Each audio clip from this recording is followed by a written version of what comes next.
रात नींद नहीं आई, कुकर्म करने जा रहा है। कुकर्म करना, पाप करने के लिए नींद नहीं आई, सारी रात सोया नहीं, क्या किया है? ब्रह्म मुहूर्त थोड़ा पहले कर दिया है।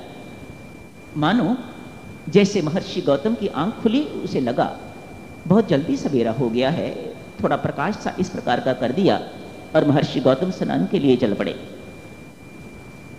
जाते जाते स्नान करने के लिए अभी नदी तक पहुंचे नहीं, रास्ते में ही देखा मुझे गलती लगी है, ये समय स्नान करने का नहीं, वापस मुड़ाए। वह सब कुछ तो इंद्र ने माया के अनुसार किया हुआ था, माया का जाल रचा हुआ था, उस वक्त प्रभात नहीं थी अभी।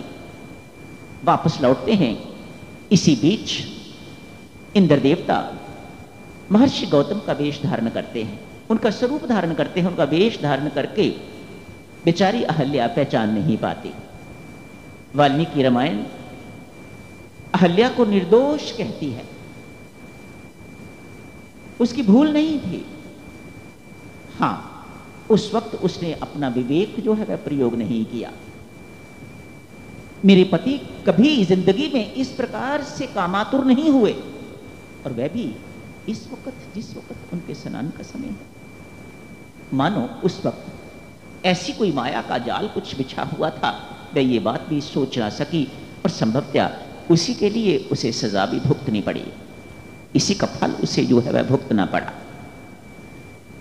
पाप करके बाहर निकला है। जैसे ही इंद्र महर्षि गौतम को समझने में तनिक समय नहीं लगा, दोनों की गलती और उन्हें दंडित किया है, दोनों को श्राप दे दिया। अहल्या को भी श्राप दे दिया, उसको जड़ बुद्धि बना दिया, जड़ बना दिया उसे। तू काष्ठ हो जा, पत्थर बन जा, धूली में रह, तुझे कुछ दिखाई ना दे, धूल में रमती रह अनेक वर्षों तक, हजारों वर्षों तक, जब तक प्रभु राम का आगमन नहीं हो जाता। इंद्र को भी शाप दे दिया है, 1000 उसके शरीर में छिद्र कर दिए। क्या छिद्र है, छोड़ें इस बात को, क्या छिद्र है वह, कालांतर में क्या होता है उसको भी दिया। जब प्रभु राम के तू दर्शन करेगा, अमुक स्थान पर जाके, मिथिला में जाके, जब वह दूल्हा बन के निकलेंगे, उस वक्त तेरे छिद्र जो हैं ये आंखें बन जाएंगी, भगवान के दर्शन करके तू शाप से मुक्त हो जाएगा। आखिर महात्मा महात्मा ही ठहरे, करुणा होती ही है, ये शाप तब इससे मुक्त हो जाओगे। अहल्या विषयासक्त, कामासक्त होने के कारण उसकी बुद्धि जड़ हो गई। जड़ बुद्धि का जब तक उद्धार नहीं होता, जब तक ये चेतन नहीं हो जाती, तब तक हमारी साधना जो है वह आगे नहीं बढ़ पाती। आज प्रसंग पढ़ा आपने, स्वामी जी महाराज ने लिखा है, जैसे ही अहल्या का उद्धार हुआ, कैसे हुआ उद्धार, स्वामी जी महाराज वाल्मीकि रामायण के अंतर्गत बताते हैं। प्रभु राम ने अहल्या के पांव छुए। रामचरितमानस ऐसा नहीं कहती। रामचरितमानस कहती है महर्षि विश्वामित्र ने जैसे ताड़का को मारने की आज्ञा दी, ऐसे ही अहल्या के उद्धार के लिए भी कहा। कैसे? राम अपनी चरण धूलि से इस पत्थर बनी हुई अहल्या को उतार दो। करुणा निधान है महर्षि विश्वामित्र। अहल्या की कहानी सुनाई पहले, ये नहीं कहा अरे त्यक्ता है ये, ऐसा कुकर्म किया हुआ है इसने, छोड़ो इसे, क्या पूछना चाहते हो इसके लिए, ये कौन है कौन नहीं है, दफा करो इसे, चलो आगे चलते हैं मिथिला। ना, बड़े अच्छे ढंग से अहल्या की कथा सुनाई है। प्रभु का हृदय जो है वह द्रवित हो गया, न चाहते हुए भी अपने चरणों से उसे छू दिया है। प्रश्न उठता है, ये करामात चरणों की है या धूलि की या दोनों की? रोचक प्रसंग है। पत्थर बनी हुई बिल्कुल नारी की शेप है उसकी, पत्थर बनी हुई अहल्या, भगवान उसे अपने चरणों से छूते हैं। हुक्म है गुरु का, आप इसे अपनी चरण धूलि प्रदान करके राम इसका उद्धार कर दो, इसे चेतन बना दो। नंगे पांव तो वह चल ही रहे। आगे जाके जैसे सीता की सखियां लक्ष्मण जी महाराज को, राम को सिठनियां सुनाती हैं तो कहती हैं, कुछ कुछ लक्ष्मण को बोलती हैं। लक्ष्मण भी आगे से हार नहीं मानता, वह उनको कुछ ना कुछ कहता है। ये बातचीत चलती रहती है, बीच की बात है। लक्ष्मण कहते हैं, ठीक बात है, तुम जो कहती हो मैं मानता जाता हूं, लेकिन एक बताओ, आप कहती हो मेरे राम में कुछ नहीं है, मेरे राम में कुछ नहीं है, वो तो ऐसा ही है, काला कलूटा है, वह हमारी सीता की मेहरबानी है, ये है वो है, मैं सब मानता हूं। अहल्या का उद्धार किसने किया बताओ? सीता की सखियों से लक्ष्मण जी महाराज पूछते हैं, किया ना उद्धार, बताओ किसने किया? अरे लल्ला, क्या तू सोचता है ये राम के चरणों की करामात है? चरण तो अयोध्या से चले हुए हैं, क्या इससे पहले उन्हें रास्ते में कोई पत्थर नहीं मिला? क्या किसी का उद्धार किया, कोई नारी बनी? लक्ष्मण जी चुप, ऐसा तो नहीं हुआ, इससे पहले कोई नारी तो नहीं बनी, नारी तो यही प्रकट हुई है। अरे लक्ष्मण जी महाराज, ये करामात तेरे राम के चरणों का नहीं है, ये करामात मिथिला की धूली का है। वह सखियां हार नहीं मानती, ये मिथिला की धूली इस प्रकार की है, इसके कारण वह पत्थर बनी हुई अहिल्या नारी रूप धारण कर गई है। क्या यह सत्य है? भगवान राम से ही किसी ने पूछ लिया, महाराज आप ही बताइए, ये आपके चरणों की करामात है या मिथिला की धूली की करामात है? धूली तो उससे पहले भी थी महाराज, उससे पहले तो किसी को नारी नहीं बनाया, यहां आके यदि ये नारी बन गई है तो किसका करामात है? भगवान राम बड़ा सुंदर उत्तर देते हैं, भाई ये ना मेरे चरणों की करामात है, ना ही ये धूली की करामात है, ये दोनों को मिलाने वाले की करामात है, जिसे विश्वामित्र कहा जाता है। ये मेरे गुरु महाराज की करामात है। यदि उन्होंने चरण और धूली दोनों को इकट्ठा ना मिलाया हुआ होता तो ये करामात कभी ना हो पाते। तुलसीदास से यदि पूछा जाए, महाराज आप नाम के उपासक हो, ये प्रभु राम के चरण क्या हैं? वे तो इतनी सी बात जानते हैं, अरे राम शब्द में 2 अक्षर हैं, र और म, ये भगवान के चरण हैं। छोड़ो और बातों को, भगवान निर्गुण निराकार हैं, सगुण साकार हैं, छोड़ो इन बातों को, अरे राम राम जपो। ये राम 2 अक्षर का जो शब्द है, यही मेरे राम के चरण है। और यदि राम राम प्रेम पूर्वक जपा जाता है तो यही चरण धूली है। बस इन दोनों को मिलाने वाला यदि कोई सतगुरु मिल जाता है, महर्षि विश्वामित्र जैसा, तो प्रभु की प्राप्ति हो जाती है, विषय शक्ति खत्म हो जाती है, ये जड़ता समाप्त हो जाती है, चेतनता आ जाती है, और उसके बाद तो परम शांति मिलके ही रहती है। ताड़का को मारा है, अहल्या को तारा है। किसी ने प्रश्न कर दिया प्रभु राम से, महाराज कैसा अन्याय है आपका, 2 महिलाएं अभी तक आपको मिली हैं रास्ते में, एक को आपने मार दिया और दूसरी को आपने तार दिया, ऐसा क्यों किया? प्रभु राम कहते हैं, भाई मुझे कुछ ना कहो, मैंने तो अपने गुरु की आज्ञा का पालन किया है। एक के लिए कहा उन्होंने मार दो, मैंने मार दिया, दूसरी के लिए उन्होंने कहा तार दो, मैंने तार दिया, मेरा इसमें कुछ नहीं। ऐसा शिष्य होना चाहिए। अपना कर्तृत्व बिल्कुल नहीं मान रहे, मैंने कुछ किया है बिल्कुल नहीं मान रहे, मैं तो गुरु महाराज के अनुशासन में हूं। महाराज इनसे पूछिएगा इन्होंने ऐसा क्यों किया। उनसे पूछा गया, ये आपने ऐसा क्यों करवाया? महर्षि विश्वामित्र कहते हैं, भाई मेरी बात सुनो। एक डॉक्टर है, रोगी को कड़वी दवाई देता है, दूसरे रोगी को मीठी दवाई देता है। चाहे वह कड़वी दे चाहे वह मीठी दे, चाहता तो यही है ना कि दोनों ठीक हो जाएं। ये तो ऊपरी स्वरूप है कि किसी को कड़वी दवाई मिली है या किसी को मीठी दवाई मिली है, बात तो ठीक होने की है भाई। बात तो ये है, दोनों को परम धाम परमात्मा ने दे दिया, चाहे एक को मार के दे दिया चाहे एक को तार के दे दिया, बात तो एक ही है।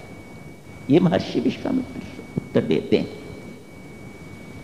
अहल्या जब पत्नी बन गई है, नारी बन गई है, महर्षि गौतम आ गए हैं उसे लेने के लिए। जड़ बुद्धि को महर्षि गौतम मानते नहीं है, स्वीकार नहीं करते। मुझे जड़ बुद्धि की आवश्यकता नहीं है, मुझे चेतन अहल्या चेतन बुद्धि की आवश्यकता है। आज उसे लेने के लिए आ गए हैं। प्रभु राम ने उसे डांटा डपटा है, ये आपको ऐसा नहीं करना चाहिए था। कौन ऐसा इंसान है जिससे जिंदगी में कभी भूल नहीं हुई? आपने एक बार उसे अपनाया हुआ था, इस प्रकार से तिरस्कार नहीं करना चाहिए। कुछ डांट भरे शब्द कहते हैं, डांट सुन के सब कुछ ठीक ठाक हो जाता है। अहल्या प्रभु से प्रार्थना करती है, मैं जा रही हूं महर्षि गौतम के साथ। जो भूल महाराज मेरे से हो गई है वह भूल मेरी जिंदगी में फिर कभी दोबारा न घटे। क्या मांगती है, क्या कहती है अहल्या? कहती है महाराज मेरा मन तो भंवरा है, स्पष्ट है, इसे जिस रस से तृप्ति होनी चाहिए थी उस रस से इसकी तृप्ति नहीं हुई होगी, तभी ये भटक गया। जिस रस से इसकी तृप्ति होनी चाहिए थी महाराज, उस रस से इसकी तृप्ति हो नहीं पाई, तभी ये भटक गया। भूल तो मेरे से हुई है, गलती तो मेरे से हुई है महाराज। बस आगे महाराज ध्यान रखना, ये मेरा मन रूपी भंवरा जो है सदा आपके चरण कमलों का रस पी के तृप्त रहे।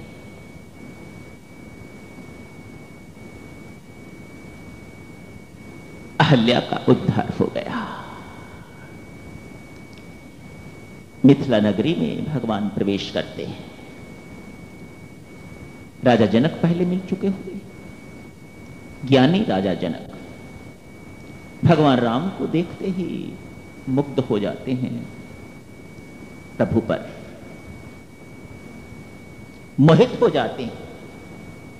ये जो परब्रह्म परमात्मा जिसे मैं कहता हूं, कहीं उसका सगुण साकार रूप तो नहीं मैंने कभी देखा नहीं, मेरी उनमें आस्था भी नहीं, क्या ये वही तो नहीं?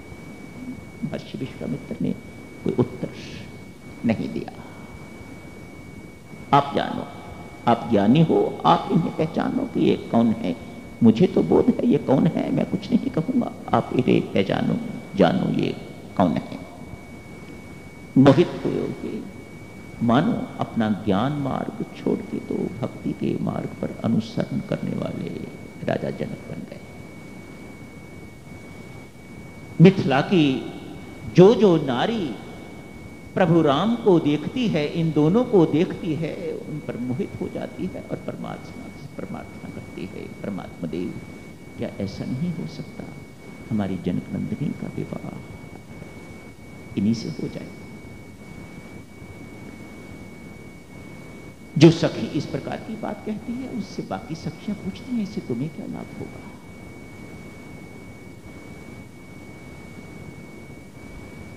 इन दोनों का संबंध जुड़ जाएगा, इससे तुम्हें क्या मिलेगा? अरे जनक नंदिनी सीता है, सीता है ना, भक्ति है ये, इसके माध्यम से हमारा संबंध भी जुड़ जाएगा। डायरेक्ट संबंध नहीं जोड़ना इनसे, इनसे संबंध जोड़ो तो भक्ति के माध्यम से जोड़ो। भगवान कहते हैं ना शबरी के प्रसंग में, जब शबरी कहती है मैं क्या बताऊं मैं कौन हूं महाराज, मेरा न कुल अच्छा है, न तन अच्छा है, न मन अच्छा है, न मेरे पास कोई भक्ति है, न मैं पढ़ी लिखी हूं, मेरा कुछ भी अच्छा नहीं है महाराज। आप जगत वंदनीय हो और मैं जगत निंदनीय हूं, मेरा और आपका क्या सामने है महाराज। मैं किस प्रकार से आपकी कृपा की पात्र बन सकती हूँ। वहां भगवान कहते हैं, हे भामिनी, मैं न कुल देखता हूँ, न सुंदरता देखता हूँ, न यह देखता हूँ ये अमीर है या गरीब है, इसके पास कितने आभूषण है, कितना बड़ा घर है, ये मैं सब कुछ नहीं देखता। ये तो विवाह शादी करने वाले, संसारिक संबंध जोड़ने वाले देखते हैं, मैं नहीं देखता। मेरा तो एक ही संबंध है और वह है भक्ति का संबंध। सखी कहती है, इनसे संबंध यदि जोड़ना है तो सीता के माध्यम से। अरे तू कहती है संबंध जोड़ना है, थोड़े ही दिनों के बाद यदि इनका विवाह हो जाता है तो तू सीता से भी हाथ खो बैठेगी, सीता को भी ये लेके चले जाएंगे। हाँ, जरूर लेके चले जाएंगे, अवश्य लेके चले जाएंगे। पर तू देख, राजा जनक जब से इनके दर्शन कर चुका है, अब वह ज्ञानी राजा जनक नहीं रहा हुआ, अब वह भक्त राजा जनक बन के रह गया हुआ है। वह इनके बिना नहीं रह सकेगा, सीता को बुलाएगा और सीता को लेने के लिए राम लक्ष्मण यही दोनों आएंगे। कैसे यकीन है तुम्हें? यही दोनों आएंगे, किसी और को भी तो भेज सकते हैं। अरे नहीं, किसी को नहीं भेज सकते, यही दो आएंगे। जन्म के बाद बिना बुलाए हुए यदि ये दोनों अब आ गए हैं, शादी के बाद ये दोनों फिर क्यों नहीं आएंगे? अवश्य आएंगे, यही आएंगे। क्यों? इसलिए वह सखी कहती है, जहां भक्ति हुआ करती है वहां ज्ञान और वैराग्य दोनों बिन बुलाए आके रहते हैं। वह भक्ति के बिना रह नहीं सकते, वह आएंगे। लक्ष्मण जी महाराज हैं वैराग्य और प्रभु राम हैं साक्षात ज्ञान, ये दोनों आके रहेंगे। भक्तजनों, जहां कहीं भी कोई भक्ति की उपेक्षा करता है, सीता की उपेक्षा करता है, भगवान उनसे संबंध नहीं जोड़ते। आगे जाके आप पढ़ेंगे, अभी थोड़ी ही देर में शूर्पणखा आने वाली है। लंकेश की बहन, जगत विजेता लंकेश की बहन है, बहुत ऊंचे कुल की है, ब्राह्मणी है। प्रभु राम तो क्षत्रिय हैं, ये ब्राह्मणी है, विश्रवा मुनि की पुत्री। क्या नहीं है उसके पास? लंका का राजा है उसका भाई, सब कुछ है। यही तो चाहिए संबंध जोड़ने के लिए, लेकिन उसके साथ संबंध नहीं जोड़ा। क्यों? वह सीता की उपेक्षा करके तो संबंध जोड़ना चाहती थी, इसलिए भगवान ने शूर्पणखा से संबंध नहीं जोड़ा। पक्षी से संबंध जोड़ लिया, जटायु से संबंध जोड़ लिया। क्यों? पक्षी कौन होता है? जो पक्षपाती हो, उड़ने वाला हो, उसको पक्षी कहा जाता है। पंखों वाला, उसे पक्षी कहा जाता है। दोनों पंख काट दिए, तूने सीता का पक्षपात किया, ले मैंने वही तेरे अंग काट दिए, अब तो निष्पक्ष हो गया। जटायु जी महाराज बहुत प्रसन्न है। क्यों? इसलिए यदि मेरे पंख रहते, मेरा पक्षपात रहता, अपनी साधना के बल पर मुझे प्रभु राम के पास जाना पड़ता। अब मेरा पक्ष कट गया है, मेरे पंख कट गए हैं, मैं निस्साधन हो गया हूं और निस्साधन के पास प्रभु स्वयं आते हैं। मेरे पास प्रभु स्वयं आ गए हैं और उन्होंने मुझे अपनी गोद में ले लिया है, अपनी गोद में मुझे बैठा लिया है। क्यों? मैंने सीता का पक्ष लिया।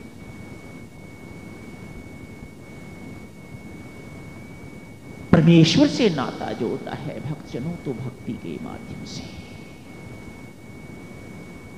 स्वामी जी महाराज कहते हैं, परमेश्वर से संबंध अनिवार्य है। यदि भक्ति करना चाहते हो तो परमात्मा से संबंध जोड़े बिना गुजारा नहीं है। उन्हें कुछ भी बना लो, भक्ति के प्रेम से, भक्ति के माध्यम से, प्रेम के माध्यम से उनके साथ संबंध जोड़ लीजिएगा।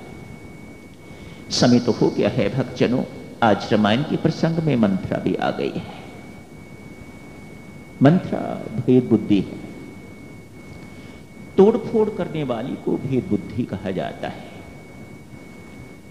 3 नारियां हैं, तीनों भेद बुद्धि वाली नारियां हैं, ताटिका, मंत्रा एवं शूर्पणखा। तीनों ने ये उच्चाटन विद्या सीख रखी, अलग करने वाली। अरे अपना अपना है, पराया पराया है, इसे भेद बुद्धि कहा जाता है। बहुत समझने की इसे आवश्यकता नहीं। इन्हीं शब्दों ने सत्यानाश करके रख दिया, इन्हीं शब्दों ने अनर्थ करके रख दिया। अरे क्या कही, अपना अपना है, पराया पराया है, इसको कहते हैं भेद बुद्धि। जो दो में पिछो कर दे, लगत कर दे, उसे भेद बुद्धि कहा जाता है। इन सब का यही काम रहा है, अलग करना। बड़ी विडंबना है साधक जनों। जो अक्षर राम शब्द में है वही अक्षर मंत्रा में भी है, प्रकार भी है, मकार भी है। इन दो अक्षरों से राम बनता है, इन दो अक्षरों से ही मंत्रा भी बनता है। मंत्रा मकार भी है, रकार भी है। तुलसीदास से किसी ने पूछ लिया, अरे ऐसे ही रकार मकार की महिमा गाए जा रहे हो, देखो ये रकार मकार केवल राम में ही नहीं है, ये रकार मकार मंत्रा में भी है। और मंत्रा कहां मंत्रा, कितने कटु शब्द कहे हैं, कितने अपशब्द कहे हैं मंत्रा ने, सिर्फ इस अनर्थ के कारण। ये अनर्थ करने के लिए, भेद बुद्धि भेद डालने के लिए। यही समाप्त करने की इजाजत दीजिएगा भक्तजनों। कोटिशय प्रणाम। करो मां दया करो, दया करो मां दया करो, दया करो मां दया करो, दया करो मां दया करो, दया करो मां दया करो, दया करो मां दया करो, दया करो मां दया करो, दया करो मां दया। क्षमा करो मां, क्षमा करो, क्षमा करो मां, क्षमा करो मां, क्षमा करो, क्षमा करो मां, क्षमा करो मां, क्षमा करो, क्षमा करो मां, क्षमा कर, क्षमा करो मां, क्षमा करो, क्षमा करो मां, क्षमा करो, क्षमा करो मां, क्षमा करो, क्षमा करो मां, क्षमा करो, क्षमा करो मां, क्षमा करो, क्षमा करो मां, क्षमा करो, क्षमा करो मां, क्षमा करो, क्षमा करो मां, क्षमा करो, क्षमा करो मां, क्षमा करो, क्षमा करो मां, क्षमा करो, क्षमा करो मां, क्षमा करो, क्षमा करो मां, क्षमा करो, क्षमा करो मां, क्षमा करो, क्षमा करो मां, कृपा करो मां, कृपा करो, कृपा करो मां, कृपा करो, कृपा करो मां, कृपा करो, कृपा करो मां, कृपा करो, कृपा करो मां, कृपा करो, कृपा करो मां, कृपा करो।